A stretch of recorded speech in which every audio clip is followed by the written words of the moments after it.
இப்போ வந்து பார்த்தீங்கன்னா இந்தியன் கவர்மெண்ட் வந்து நம்ம தேர்ட் லாங்குவேஜோ வந்து நமக்கு தேவை அப்படின்னு சொல்லியிருக்காங்க. இங்கே இருக்க தமிழ்நாட்டில் இருக்க நிறைய பேர் கட்சிகள் வந்து என்ன சொல்கிறாங்கன்னா, எங்களுக்கு இருமொழியே போதும், எங்களுக்கு வேண்டாம் அப்படிங்கிறாங்க. என்னோட கருத்து என்னன்னா, நான் இப்போதைக்கு வந்து பேங்க்ல ஒர்க் பண்ணிட்டு இருக்கேன். HDFC பேங்க் மும்பையில் ஒர்க் பண்ணிட்டு இருக்கேன்.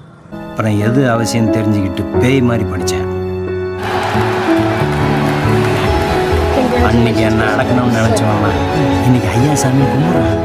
என்னை பொறுத்த வரைக்கும் வந்துட்டு வெளியில் ஒன்ஸ் நம்ம தமிழ்நாட்டை விட்டு வெளியில் போயிட்டோம் அப்படின்னா வந்து கண்டிப்பாக 3வது மொழிங்கிறது ஒன்று தேவையாக தான் இருக்குது.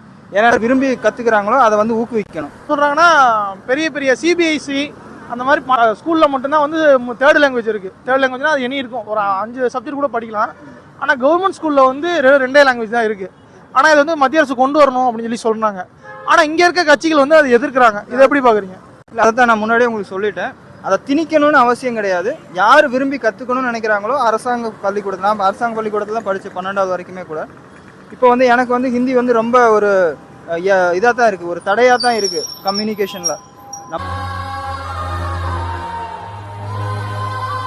ப்ராப்பராக கம்யூனிகேட் பண்ண முடியல, அடுத்தவங்க என்ன சொல்கிறாங்க நம்ம தெரிஞ்சுக்க முடியல அப்படிங்கிற பட்சத்தில் நமக்கு அது தேவை அப்படின்னு தோணுது.